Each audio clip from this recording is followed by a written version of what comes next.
Okay. We're in. We are Fine. live. Right. Well, sorry, we're running a little late today. Oh, some of us fell asleep. We got a little detained. But we're here. We're back. It's 7:32 in California. And you are watching Stand Up Fight Back, where we discuss strategy and analysis for the progressive movement. I'm Margot Pies, one of your co hosts on the show. As you probably know, I'm a scientist and an engineer and occasional journalist. And over here on this side is Carlos Marroquin. He's an amazing, wonderful, very talented grassroots organizer and very busy all over the place, flying from one side of the continent to the other and back and upside down. I don't even know where he is on most days, but I think he might be home today. So we're happy to have him with us. And thank you to all of our viewers for tuning in. Again, if you're just joining us, we got a little bit behind schedule, so we started a little bit a half hour later than usual. Last week, as a reminder, last week was Father's Day, so we did not have a show last week. We were busy celebrating the holiday, and I hope that everyone else also had an opportunity to do that too.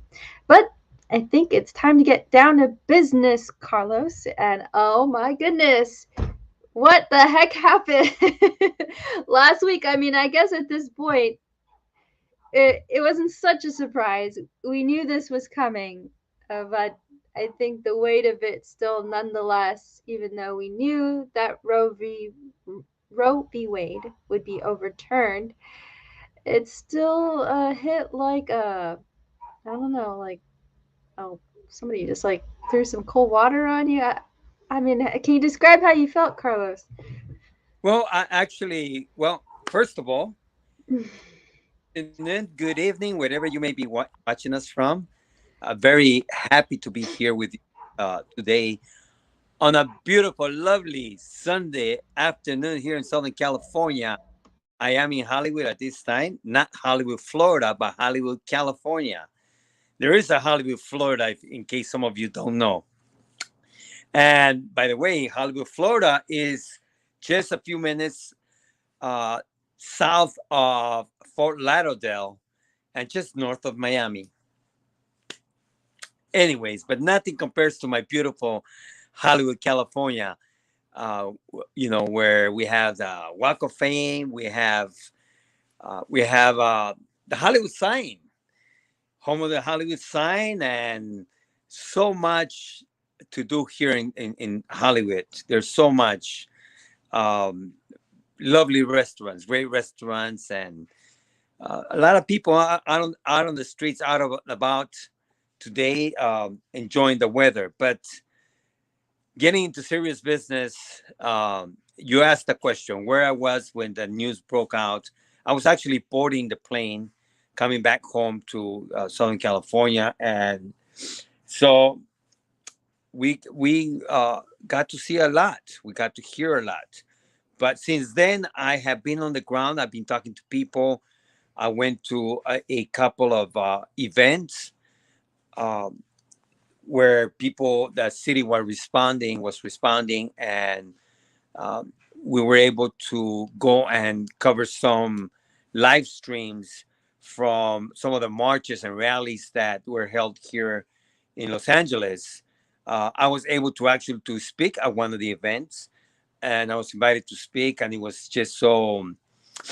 Uh, it was very touching to be able to hear the different stories, how this may actually affect people, uh, and particularly women of color. Those are the things uh, that we've been hearing, the stories, and what all this will mean to a lot of people here in California. Of course, nothing changes because this is a state that actually have a very strong support in favor again in favor of um, those women that want to have a choice. So very important here in California to a lot of people. But I did notice coming on the plane the demeanor of people, at least the passengers that were riding with us. It was people were in shock, and you're right. This was expected because of the leak that had happened. We already knew how the court was going to be deciding. But now, after this has happened already and has awakened, in my opinion, the world, there's other country leaders that are speaking against it. There's been a lot of pushback, and one thing that I can tell you, Margaret, that people understand what they need to do. They don't like where what has happened. At least I'm letting you know from the ground, from what I'm hearing from the people. So a lot of people are upset. A lot of people. And we gotta say it. Look, this made a lot of people happy from the other side. Proponents of that are anti-abortion.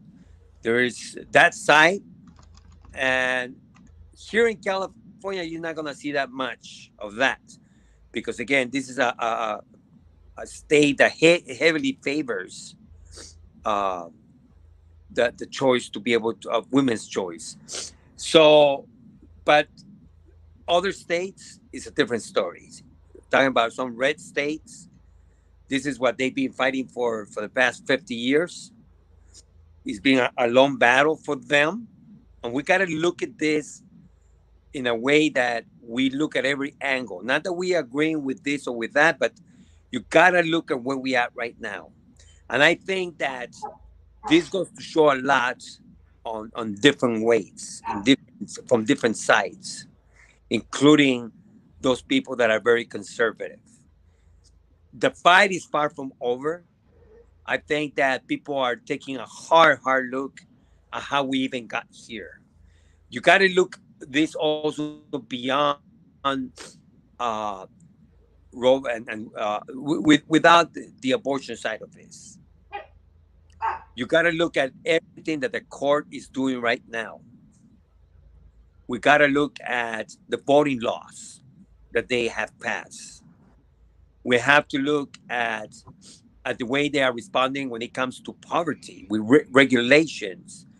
We got to look at the gun law that they just recently passed as well. You got to look at everything because it's a handful of the Supreme Court is just a handful of people, of 9 people really that are making decisions, but there's a handful that are controlling what is being done to these on these rulings. That's where we at right now, and people are taking hard notice. And there's people that don't like how we even got here. We also got to take a hard look at at the Democratic Party. Believe it or not, we have to take a hard look because they are to blame. There's a lot to be blamed by the party. The lack of planning, how we even have allowed this kind of Supreme Court to take shape, all those things. So that's where we at, Margaret. Yeah. I'm just I pulled up a poll. So on Roe v. Wade, 57% of Americans called the court decision a step backward for the US. 31% said it's a step forward, and 17% said neither. But among American women, 67% disapproved of the ruling. And then along party lines, 78% of Republicans approved the decision, compared with 38% of independents and 17% of Democrats. So this is a really big divide along party lines, but it's very clear that the majority of people oppose overturning Roe v. Wade, and especially women opposed. I mean, that's more than 2/3, or it's roughly 2/3 of of women in the U.S. who want Roe v. Wade to be uh, law, and and I think women should have the final say on this. So this is really this is really a decision that is made on behalf of a minority uh, rule and not amongst a majority rule. A minority of people want Roe v. Wade, and even more so amongst women, right? Like 33% of women thought it was a good idea, but 67% don't think it's a good idea. And yet we have this situation that we're in now today.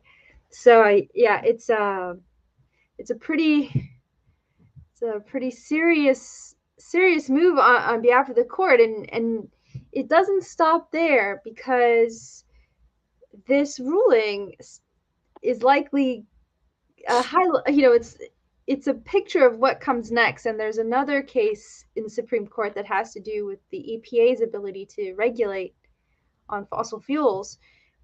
And the feeling is that based off of the ruling on Roe v. Wade, the decision as it was written up, is that it's very likely that this EPA case is going to also take away the ability for the EPA to do its job.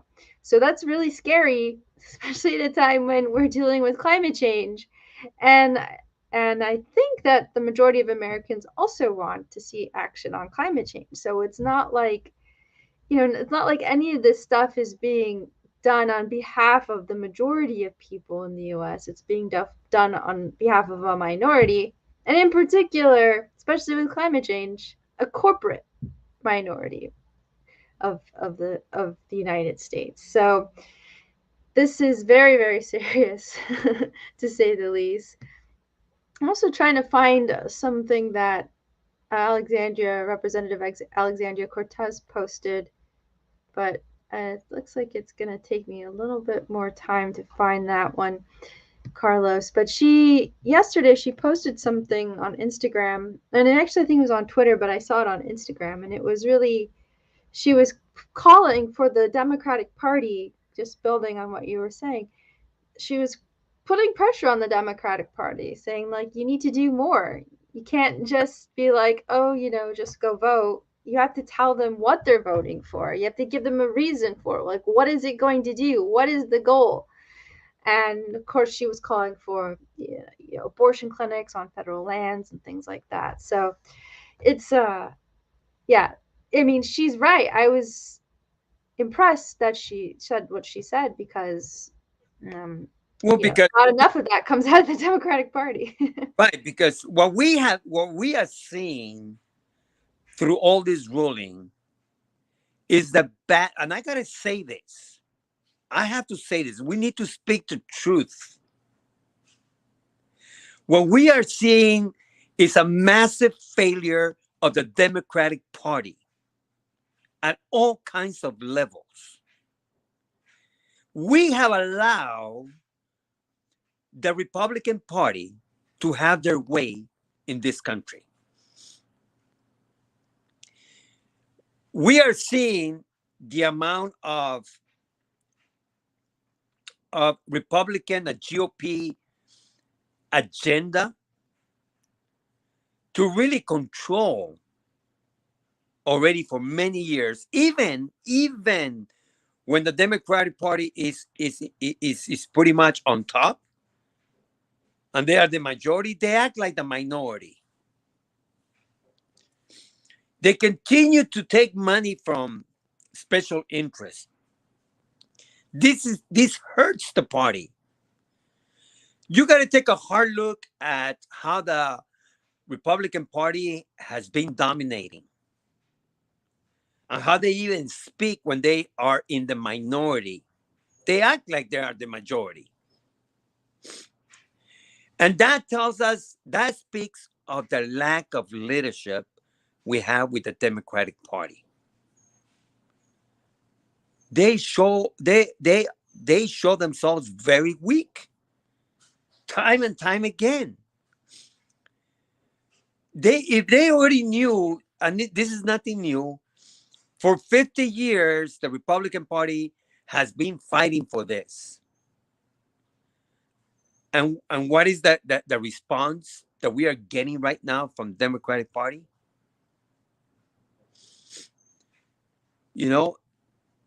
Actions speak louder than words. And they have Democratic Party has all the talking points correctly on the right place, but then we see no action. We They are always responding. They are always pretty much reacting after the fact. If they already knew that this was coming, where is the plan? They are the ones voting to allow these kind of judges to be sitting at at the Supreme Court. Democratic Party has allowed that. They have gone along with them. They offered their votes. You know, look what has happened in the past when even President Obama wanted to appoint again a Supreme Court judge, and there's such a pushback by the Republican Party that they have not allowed it to happen. But what do? You play nice. You play nice to them. The consequences is exactly what we are seeing right now. For how long have we known what state after states are doing on the voting rights of people? How they have been dismantling the rights of the people in front of us. And where's the Democratic Party? Yeah, we hear them talk a little bit here and there on some of the Sunday shows. But where's the pushback? What are they doing to counter whatever that Republican Party is doing? You know, decade after decade, we have been seeing the dismantling of regulations, corporate regulations. Where's the Democratic Party? Sleep at the wheel. I can go on and on and on. And I think that they are not being forceful. They are not being strategic. They are not showing leadership, strong leadership. If you look at the leadership that we have right now in the Democratic Party, that's, and I hate to say it like this, it's outdated. They've been there for too long. We need some fresh blood in there. Some people that are going to be fighting for the people. I'm not talking about just saying stuff. Some of these people, you look like you could just barely hold them up. For crying out loud, people, we got to wake up. We got to put pressure on. That's where we got to start. We got to look at, at the Democratic Party and say, what are we doing? And we're not doing that. We're failing because we continue to allow this this bad leadership, this weak leadership, to continue to rule in the Democratic Party when they barely have strength to do anything. Wake up, people. Excuse me. We got to wake up. Go ahead. Yes, yeah, you're right, Carlos. And if the Democratic Party was really serious, I mean, they had an opportunity to back Jessica Cisneros, to put the full force of the party behind her over Henry Cuellar. But they chose Henry Cuellar over her. And my understanding is that the reason is because, oh, he's a really good fundraiser. So that's the bottom line. Not anything legitimate, right? You know, Nancy Pelosi does not seem to think that getting in a candidate who supported a woman's right to choose and her bot to choose what to do with her body, and also privacy. You know, this case is about privacy as well. And it has far reaching implications, which I don't think a lot of people understand, that also affect our right to privacy online. A lot of our right to privacy online is built off of the precedent set under Roe v. Wade. So this is not just something about whether a woman should have an abortion or not. This is a really going to affect many other aspects of our lives. So people who are cheering this on really don't understand what's happening right now. And those who say that, that abortion is not a constitutional right, I think that they don't really understand. The Constitution isn't a Bible, for one thing, right? You can you can change the Constitution. It's not set in stone. Something that was written in the 1700s doesn't necessarily have, full application and grasp of what is happening in the 2000s, 300 years, nearly 300 years later, right? Like, we cannot hold on to documents as if they're these, set in stone by God or something, because this is not. It's a constitution. The Constitution is a living, breathing document. So this, these are really, really bad arguments, and you know decide, saying, oh, okay, it's up to the states to decide. Okay, it's not really up to anybody, a state government or otherwise, to decide whether a woman has a right to do this or not. So I think that there's a misunderstanding here of what a right is and what it isn't. And it's very troubling that people like to use things like our rights, like our freedom of speech and things like that, to hide their bigotry and their hatred of other people, and to use it as a way to twist it to oppress other people. And that's really what is happening here, is that this is an oppression of a group of people. And now states, like 15 states now, can go ahead and oppress women again in this way. So it's a really, it's really ugly. And I think that people need to just be open, instead of pretending that they care about the Constitution and that they care about free speech or whatever, or choice or whatever. It's like, just be open with your bigotry, and just say it. Because pretending, hiding behind the Constitution, people can see right through that. We know that the reality is that you just don't care about women's rights, and you don't care. You don't care. You want to tell them what to do, and that's not okay. Sorry, Carlos. A little bit of rant, but I did find the AOC tweets. Mind if I share that right now? You're on mute, by the way. Your mic is muted. I've been talking all this time, and you tell me that I'm in mute. Yeah, that's probably why I never intro you.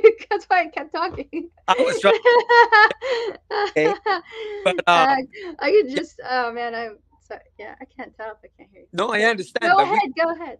we're gonna be able to talk a little bit on this because look, there's a lot of stuff that we need to look at. And for example, I was talking to some of the people here, some activists, some organizers here in California, where these are heavily Democratic districts, but a lot of the people are Catholics. And a lot of people, look, I'm telling you the truth here, where what I'm seeing here, there is a lot of people in our communities that actually were celebrating this because of their religious beliefs, because of culture sometimes. And, we got to look at that. So there's a lot of work that needs to be done on educating people, on listening to people. Sometimes what other people may not agree with me, I need to understand their side, whether it's valid or not, because this helps us prepare to to create policies and to create campaigns that will be effective. Because what we want is not just, we don't want to become like them in the sense that we don't listen and we only want to push our side. I got to understand the other side. What as uncomfortable as it may be, that doesn't mean that I'm agreeing with, but I need to understand so that we can be better organizers, better people movements so that we have answers that are inclusive and come out with solutions or come out with again campaigns that are very very effective. But being able to I mean, don't get me wrong, I am 100% for being visible, for being on the streets and from doing all that. But I'm also concerned that, if we are only going to be in the streets and people don't go vote on November, and they continue to elect the same people that allow these things to happen, then we pretty much are making a lot of noise. So there's opportunity here for to do a lot of things. Look what happened when Donald Trump got elected. Again, it was a massive failure of the Democratic Party. Why did he even get elected? So we got to ask ourselves this question: why do these people like Kavanaugh and the other ones got even elected to be sitting, on the court? We have again, such a small number sitting at the Supreme Court. Why we haven't gotten to some serious discussion about the Supreme Court structure in itself? These are lifetime appointments. Why? I think that there should be time limits in these things as well. Well, Carlos, in terms of education, I think that yes, it's important to listen to people, and I understand that, especially in immigrant communities, they're very Catholic. Uh, that they have to understand that the United States is built off of the separation of church and state. And the First Amendment says that Congress shall make no law respecting an establishment of religion or prohibiting the free exercise thereof. That means that there should be no theocracy in this country, right? The United States should not be creating laws that promote certain religious beliefs, and not every religion supports abortion. I mean, is anti-abortion, right? In Judaism, it is not against the religion to have an abortion. The fetus is considered an part of the woman's body, so there are rules around that is okay, because the life of the mother is more important. So, basically, these laws are legislating on behalf of one type of religion, and Right. this is very dangerous. And so it is very important to hear out people, absolutely, but it is also important for them to understand that this is not a theocracy. This is supposed to be a secular state with a liberal democracy, a liberal representative democracy. It's not great, but it's, better than nothing. And this is not a celebration, because you're turning this into a theocracy. If you want that, you go to, go to church. If you want to be told, how to lead your life, I mean, well, you have a priest to tell you that, or a pastor, or whatever. But outside of that, the government should not be interfering in people's lives in this way. So yeah, I do find it concerning that there is a part of the base, that allegedly the Democratic Party cares about, and debatable. But that's what I'm But talking about, that we have to be able to educate the public in all these issues. We have to educate ourselves to understand why is it that we allow, you know, this kind of agendas to affect all of us, because there are other religions in this country. And look, I'm speaking as a Christian,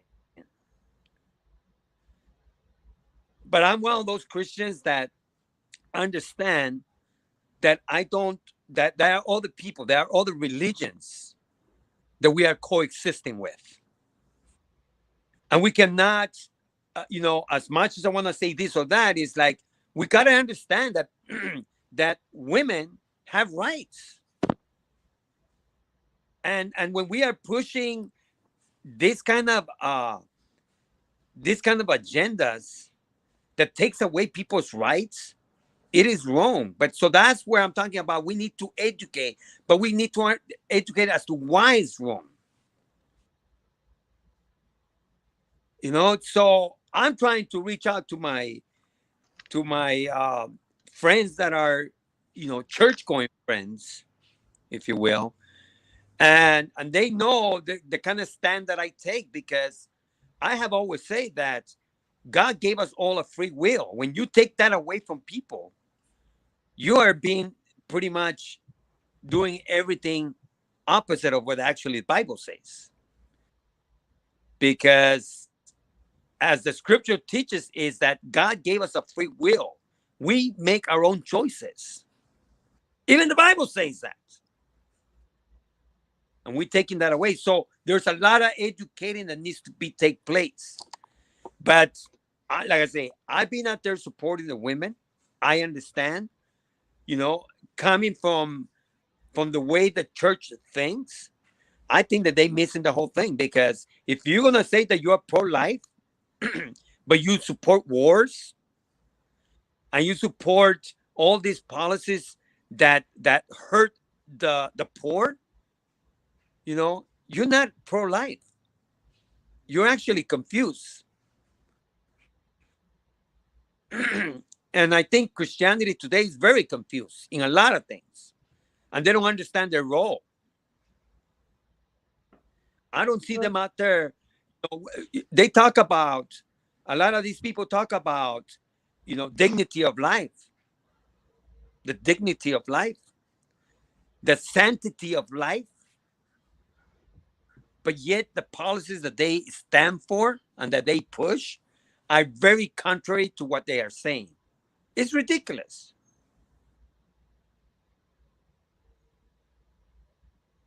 yeah, and again, we have a lot to do, a lot to say, and we have to be able to educate the people on how to vote.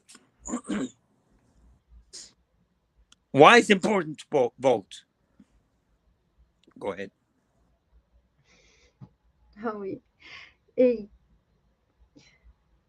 I had some thoughts, but not sure which ones I want to put out there right off the bat. I I think that yes, they have to vote, but at the same time, the Democratic Party has to give them something to vote for, and I don't really see that out there.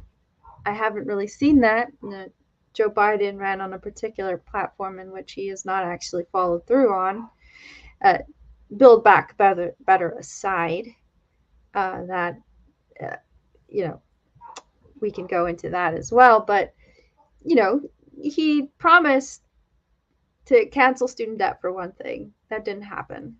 He promised to do various things with climate change. That hasn't happened. I mean, instead, he approved a number of new oil leases and has begged the Saudis to release more oil, and and this whole thing with Ukraine. It's it's nothing to be proud of. I mean, and going back even to COVID with the handling of the pandemic, effectively they gave up on that as well.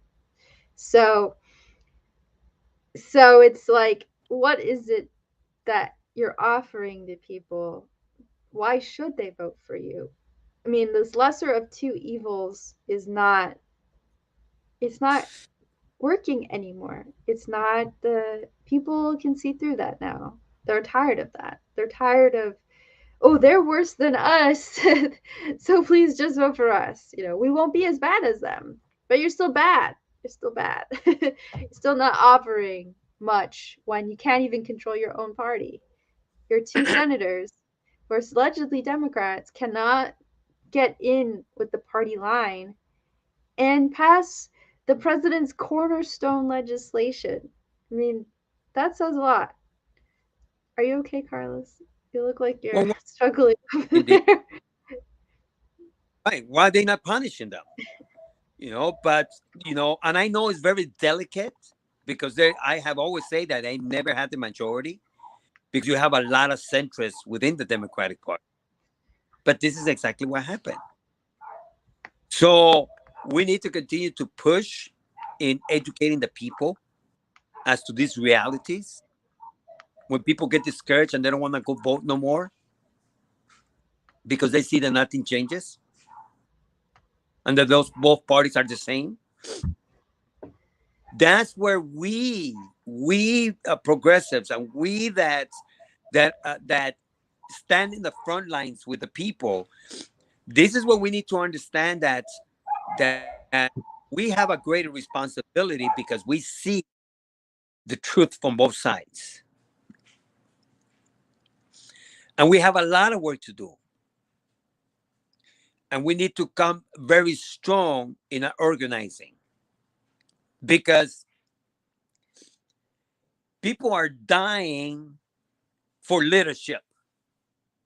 They want to see leadership. In the absence of leadership, this is where people don't go to vote and people don't get involved because they don't see no one leading. It's the same arguments. So we need to do better, and it starts with us as individuals. We need to Yeah, examine ourselves.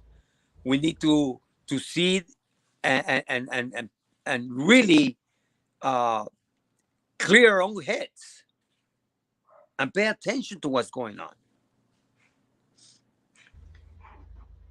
Go yeah, ahead. and I mean, the Democratic Party, you know, let this slide for several decades. In the meantime, the Republicans had an agenda that they stuck to throughout that whole, 20 or 30 years, and they followed through. And this now, with the culmination of the Supreme Court now having so many ultra conservative extremist judges, is not a coincidence. This is something that they strategically worked for from the bottom up. Unlike the Democratic Party, this is something that has been decades in the making. And now all of their efforts are coming to fruition. And this is the thing that when I talk about we need to work on the local level and taking over those offices at the local level, whether it's a school board or city council or some local commissioner's position, right? We have to do that because that's what they've been doing. And Debbie Bookchin, who is the daughter of Murray Bookchin, she says this so well. I mean, I recommend anybody just go look up some videos on YouTube of Debbie Bookchin talking about this. She's like, it's amazing to me. And I'm just paraphrasing her. It's like, it's amazing because my dad, her dad, Murray Bookchin, basically came up with this idea, this communalism, like take over your local city councils, etc., redistribute that power, create these public assemblies, right? But to think that the left, who basically invented these ideas, can't even do it, but the right can. The Republican Party can, and they have, and they did. And now this erosion of our voting rights, erosion of civil rights, erosion of our right to privacy, our right to choose, right? All of that is crumbling. But it's because they did it. They did the grassroots work to do this. This critical race theory stuff, like this book banning stuff, like they're on top of their local level stuff, and we're not. But the path to do that, the guidebooks, how to get there, it's all out there. Just read, just go look up Murray Bookchin, look up a libertarian municipalism. I mean, it's all out there, but it's all, we just need focus. You just need to be focused around, like, what is your goal? What do you want to achieve? And then make that happen on the local level. The thing is like, it doesn't cost nearly as much money to run for office at that level. And we really have to just stop putting all of our efforts onto the federal level and hoping that it's going to be Congress that's going to do this stuff, because it's not. You have to start from the bottom up. and then you get those politicians up there. But it has to start somewhere, and it needs to start at the bottom up. So you need to start working there. Get those rights back in your communities first of all. So that's the thing. They just did it. They did it better than anybody else. They were very focused. I have to say that the Republican Party, their one thing, it's that they stick to their party line and their strategy And they don't very, very act, well. and they don't. This what we saw is years in the making. It was years in the making. They just kept coming and coming and coming and coming and coming. Then they understood that they needed to take control of the Supreme Court. And look at what the states are doing as well.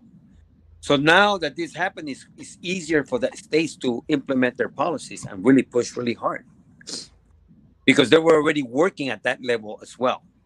Not only in the Supreme Court, they've been slowly changing. There is a reason why they are going after you know, the votes, elections. They're doing their own election reform.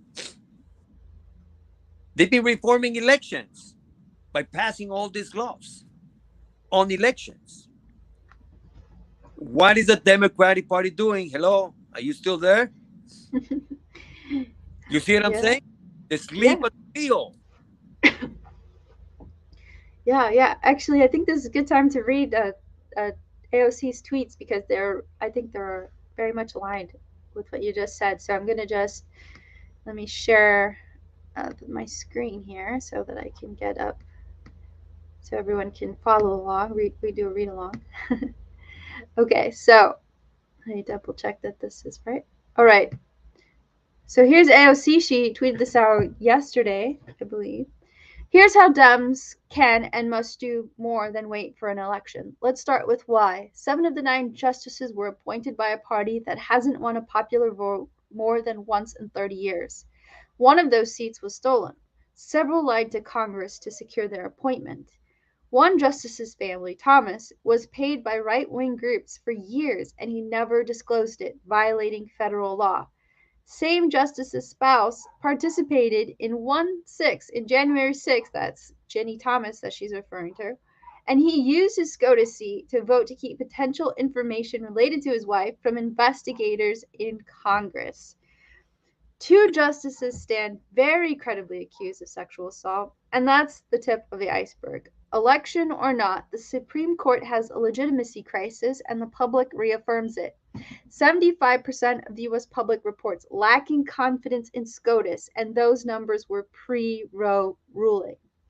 In a legitimacy crisis, the solution Biden and Democratic leaders must offer can't just be one of voting, but of statute and authority. Compared to executive and legislative branch, checks on court overreach and misconduct are little to none. Leaders must share their plans for Roe and a rogue court.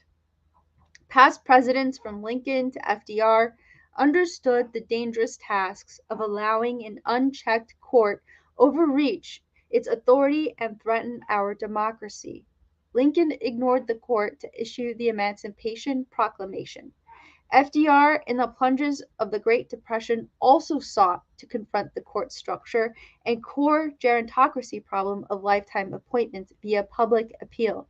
While he did not succeed, that check came from the people and Congress, not SCOTUS. The ruling is Roe, but the crisis is democracy. Leaders must share specific plans for both. The president and Democratic leaders can no longer get away with familiar tactics of committees and studies to avoid tackling our crises head on anymore. Restrain judicial review, open clinics on federal lands, court expansion, expand federal access and awareness of pill abortions, etc. For the moment, when we do insist on elections, we must be precise with what we need and what we will do with that power. How many seats does the party need to codify Roe? Dems must say that, not just go vote or give us $6 to win. That is demoralizing, losing, unfocused nonsense. Democratic leaders must tell voters the plan. What's the actual need? Which specific seats are we focused on? What votes do we need and where? Which states and races? And what's the return? What is Biden and the Congress actually willing and able to do with a 52 out of 60 seats majority? Be honest. Details motivate. So let's wake up, everybody. What's good, Democrats? If you don't like what I've laid out here, then please present your plan instead of little why we can't lists. Let's cut the hand wringing and get moving. Chop chop, no more show tunes till November unless it's for get out the vote. That's what I'm So that the response that we have had is very weak. It's anemic. It's like we should be out there in the front lines already, you know, telling what the next steps were going to be ahead of all these votes because they already knew that this announcement was coming. Why until now they're responding? yeah, very good question. Why until now? I mean, what was the response? Just to go out and sing on the steps of the Capitol? I mean, it's a very symbolic thing, of course, but the problem with that is that there's no action behind it. And this is not the first time that these Democratic politicians in Congress have done something like that. Nancy Pelosi did this thing where she like gave a knee or something not too, so a couple years ago. Like, the symbolism, okay, it would be great. It would mean more if your actions were also as strong as those symbols. And when you don't have actions that match it, the symbols become empty. So I think that there's just too much of that, too much signaling and not enough doing. And that's what Representative Ocasio Cortez is saying. It's like, we got to do something. We need to have a plan, and we need to tell people what that plan is and what they need to do. Because a lot of times, Carlos, something that really aggravates me is that people, they're like, oh, well, you just need to go out and vote. And why aren't you voting? And how dare you for even thinking like that your vote doesn't matter, because it's just your fault. But it's not that, because this is a representative democracy, a liberal representative democracy. And that means that we went to vote to elect leaders who were supposed to do things that we want them to do. And when the majority of your constituents is saying, X, Y, and Z, then you're expected to do X, Y, and Z. And we don't see that. We don't see that from our leadership.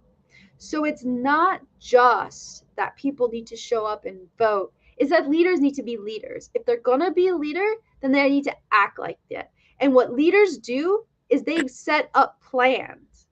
They are the ones who develop the strategy, and they're the ones that organize the people, and they are the ones that get them through the crisis. They take them from one point to the other, and they tell them, this is how we're going to do it. I have it figured out, and we're going to do it like this. That's what leaders do. Our politicians, our Democratic politicians, do not act like leaders. They're like, what is that? It's like, you just can't. And at some point, people are just gonna give up, because it's like, well, what Because is the point? we're stuck in the 20th century organizing. That's what we're doing. Democratic Party are stuck in the 20th century organizing. Well, Carlos, they know what 21st century organizing is, because Bernie Sanders showed what that is. But that's what He I'm showed saying. exactly the blueprints. He But that's did it. what I'm saying. They stuck in the 20th century, not the 21st. They're stuck in the past. You know, we need energy in this party. We need, the activism that inspires people. We need to see people out there in the front lines, these politicians to get off their offices, get off their behind, be out there with the people, motivating the people, showing them, leading them the way. Where are they at? I don't see them. They're on TV. They go to a couple of shows, and we're supposed to, believe that they leading the way like that. Come on. I mean, you saw how quickly they have been able to send emails asking for money now for the Oh, election. that was so fast. I It's got like those. I unreal how fast they begin to ask for money. You know, and and Carlos, the other thing about that, but I want you to finish your thought. But I just want to add this is that I don't know how many times I've tried to unsubscribe to these donation emails, and they keep coming. So they're very very serious about their donations. But keep going. see the work that you're doing, and people are gonna give you more money that you ever dream of. But again, they are not inspiring people. And I'm talking, come on, people, I got to tell you the truth. Because if we're going to be like this for the next 30 years, just responding to whatever is happening. That's not leadership. Leadership looks at the current situation and say, stop. This is not working. This is a mess. We need to rethink what we are doing. Yeah, it's easy to point, oh, Donald Trump, oh, yeah, the Republican Party. That's the obvious. You're pointing to the obvious. But true leadership stops in the tracks, rethinks everything, takes a hard look at how we even got here, and they begin to dismantle and remove those things that contributed to where we at right now. And again, we still continue to move forward with the same people that has failed us over and over again. And that's the people we continue to ask they continue to ask for us to support them when they have been sleeping at the freaking wheel. Our streets are full of homeless people. Our children are in debt for the rest of their lives. We see issue after issue, climate change. Look at all this stuff. We have a tremendous drought here in California. Where is the leadership? Show us that we're doing something. I mean, I just came from the streets and I saw, I went through a golf course and they had the water on at this time. It's like, why are you guys moving so slow? Come on, people. We know for years already that this climate change is really taking a toll. You know what I mean? In the world, where is the leadership? That's what we're asking for. I Yeah. know people don't say that because you helping the Republican Party. No, it's they helping the Republican Party because we have weak leadership. Oh, we got to be nice to that. We have to concede, or we have to, you know, we have to have respect for them, and they don't respect us. They could care less about our people. They could care less about the poor. You know, how many years, how many decades are we going to continue to go with the same failed policies at the border? Immigration policies, failure, massive failure. The only time that you hear about it is during the elections. And we're still stuck in the same situation that has been with us for decades already. Leadership takes it to the next level and say, you know what? We're going to stop all this nonsense. Right now, they just passed a law on gun control. They got some good things, but again, they don't have enough votes, so they have to play nice. That's the reality.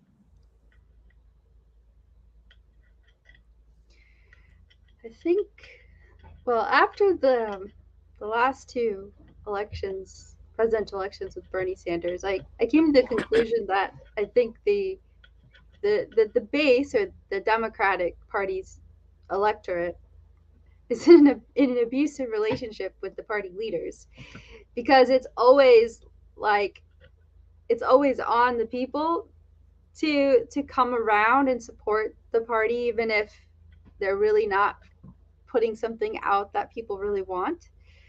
But it's always the voters' fault if it doesn't work out. And I think that this has to change. It has to change. And I don't know. Like, I mean, I agree what you're saying about climate change. I mean, we have now this monkeypox, this monkeypox virus, and it's a little more widespread than we realize. I think because there's such inadequate testing around it. And the thing is about with climate change is we expect to have more viruses, new viruses, or mutations in viruses that affect people more and more, because the Right. the landscape, the environment is changing. We are interacting more with other animals that we didn't in the past, and so this is an opportunity for viruses to jump and to mutate from one host to another. And it scares me because I don't think this is supposed to be happening now.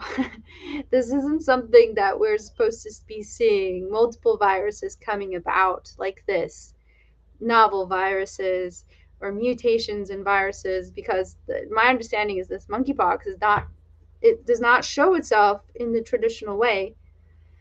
So something has changed, and this is very worrying. There's a lot of things going on with climate change that are happening faster than we expected, and we don't, we're hoping we have enough time, but that things work out by 2050, 2040. But no one really knows where those tipping points are. And the more politicians delay on this, the worse the probability is that we're going to meet catastrophic conditions as a society, as a civilization. And this civilization, this system is already under incredible strain. And I don't think it's that far off from one punch to it, one shock to it that completely dismantles the entire system. So Democrats, I think, are operating, like you said, on an old playbook. They are not faced with reality, and like I think you alluded to this as well, Carlos, that this party is run by really really old people. It's a gerontocracy. It's run by very old people, and the money is behind them. And when they tell young people, like, well, why don't you just run for office, as Hillary Clinton told a young woman when she was running for office, for president back then, and she told her, well, you should just run for office. It's like, it's not that easy when you put all the money behind the other candidate instead of behind us. And we don't have any money. We're in, like, very much in debt. You can barely afford a home, barely afford to have children. Our education doesn't get us anywhere these days. And like, this is all a recipe for disaster, and we're starting to see that that disaster unfold. I think this is going to be a very very rough time for us, and we have to really really organize as much as possible at the grassroots, as much as possible, and come up with a plan. And even though we're saying the Democratic Party needs to have a plan, we have to have a plan of our own too, because we can't wait for them either anymore, because there's a chance that they're not going to come up with one, as much as Representative Ocasio-Cortez is demanding it. And kudos, bravo to her for doing that, because it's very hard to be a progressive, young progressive in the Democratic Party in Congress. So I'm glad that she was outspoken and she found the right time to do it.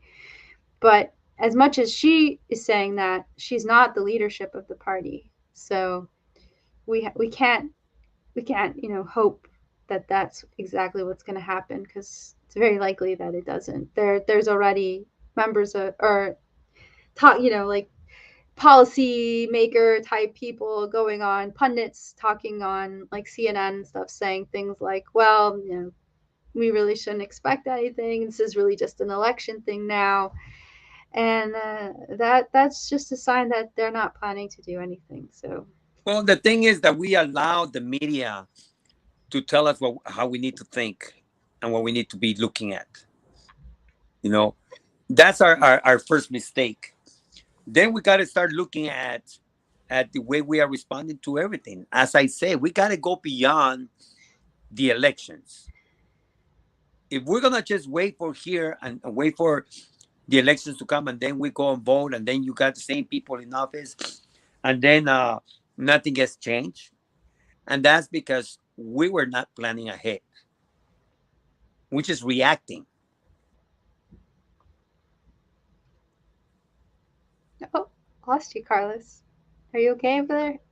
Okay, well, we are running out of time, so we should probably wrap up, Carlos, and Yes.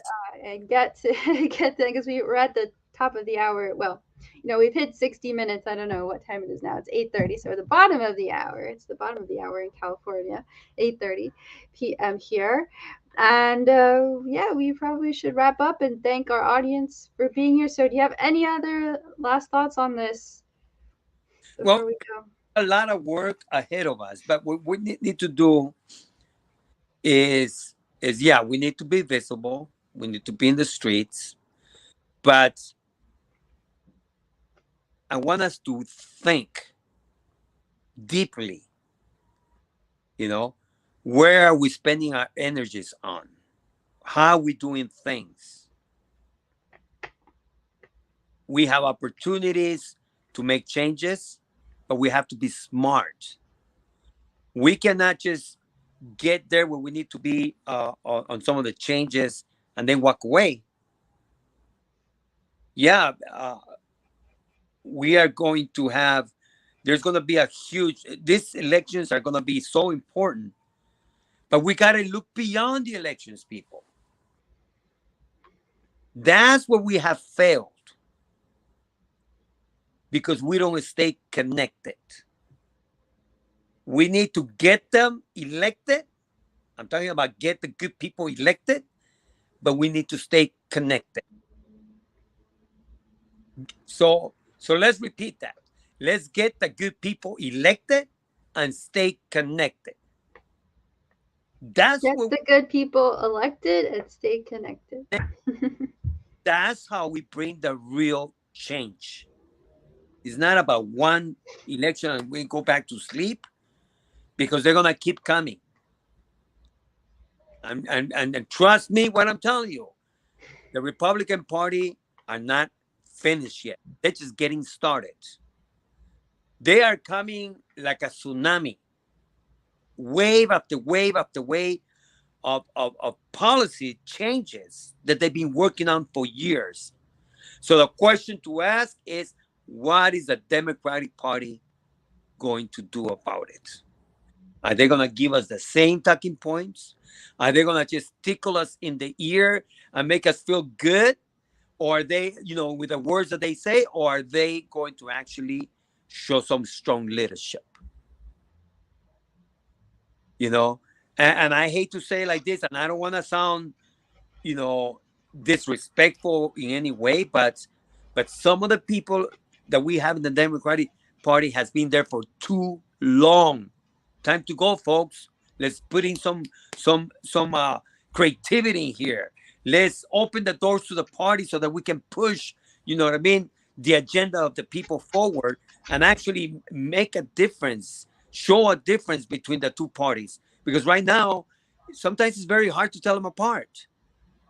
Yeah, on the issues, yeah, they both have the talking points, but at the end of the day, who's running the Supreme Court? Who got them there? It's big money. That's who's running the country. And again, we have a lot of work to do, but bravo to all the women that were out there on the streets. responding and taking a stand, and they showing the visibility that is very important.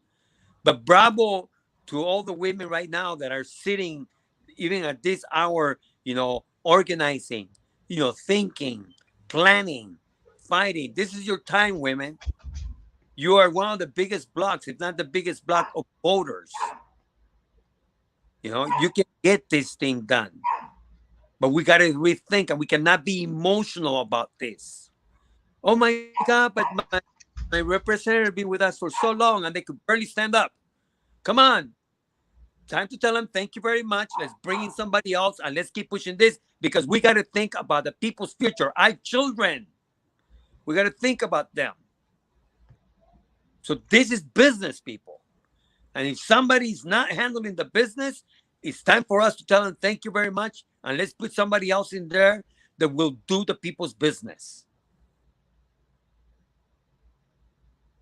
We love you guys. And this is why we got to say it a little bit tough sometimes because those are the realities. You know, we want to see leaders that are roll up the sleeves and go to work and be out there with the people. That's what we want to see. Just like they were doing, some of them were doing it during the pandemic. We saw them out there on the streets. We saw them helping people. We need more of that. We need a lot of that. That's what inspires the people. That's what the people want to see.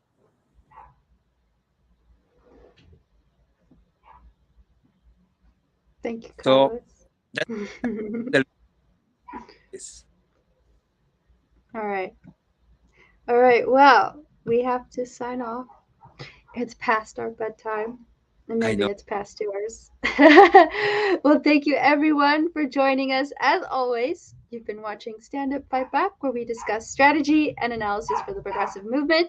I'm Margot Pies, one of your co hosts over here. It's Carlos Marroquin, your other co host on the show.